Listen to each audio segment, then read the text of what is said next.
Potential energy. कल हमने पढ़ा था कि एनर्जी क्या होती है, किसी भी जिस्म के काम करने की सलाहियत, कि वो कितना वर्क कर सकता है, वो उसकी एनर्जी है। फिर मैंने आपको बताया एनर्जी की बड़ी किस्में हैं, लेकिन दो बड़ी किस्में, एक काइनेटिक एनर्जी है और दूसरी पोटेंशियल। कल हमने पढ़ी काइनेटिक एनर्जी। काइनेटिक एनर्जी होती है जो बॉडी चल रहा होता है ना, जैसे ज़मीन घूम रही है, चांद घूम रहा है, दरियाओं का पानी भी चल रहा है, हवा चलती है, पंखा चल रहा है, मोटर, यानी कि कोई भी चीज़ जो मोशन कर रही है, उसकी मोशन के अंदर जो एनर्जी होती है उसे हम कहते हैं काइनेटिक एनर्जी। ठीक है, आज हम उसकी दूसरी टाइप पढ़ेंगे, पोटेंशियल एनर्जी। पोटेंशियल एनर्जी क्या होती है, किसी भी बॉडी में, किसी भी जिस्म में उसकी पोजीशन की वजह से, उसकी पोजीशन की वजह से मौजूद एनर्जी पोटेंशियल एनर्जी होती है।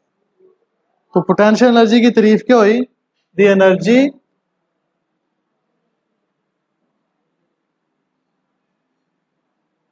प्रेजेंट इन बॉडी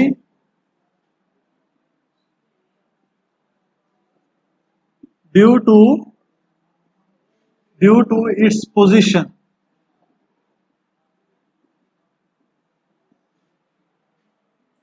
किसी जिस्म में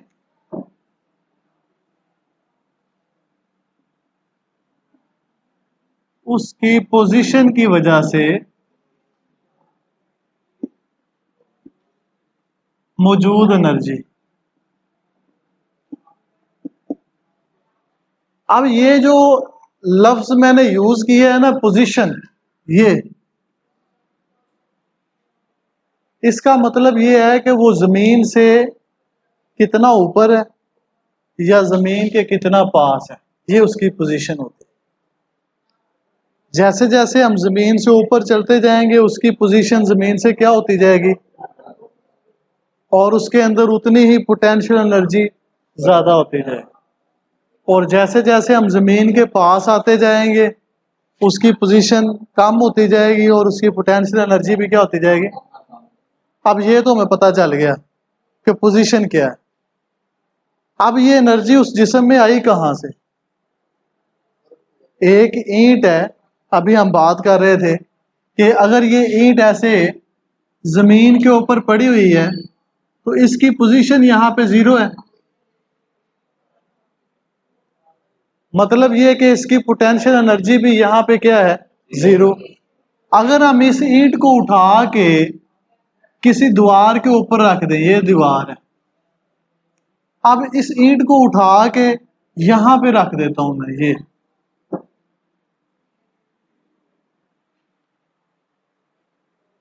ठीक है। तो अब ये ईंट जो है ये जमीन से इतनी ऊंचाई पे है, एच ऊंचाई पे, हाइट पे, तो इसकी पोजीशन चेंज होगी, इसके अंदर एनर्जी आ गई। एनर्जी असल में क्या होता है, वर्क डन।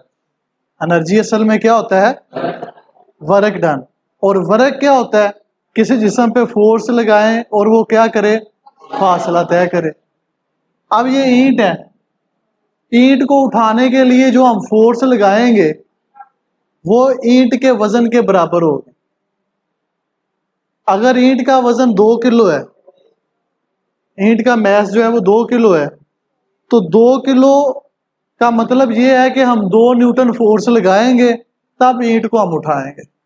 अगर आप 1 न्यूटन फोर्स लगाते रहो तो ईंट नहीं ऊपर जाएगी। ठीक है, अब ईंट को हमने यहां से उठाया, फोर्स लगाई, और फोर्स लगाने के बाद उसने ये फासला तय किया। इसका मतलब ये है कि हमने ईंट के ऊपर क्या किया, वर्क किया। नहीं समझाई,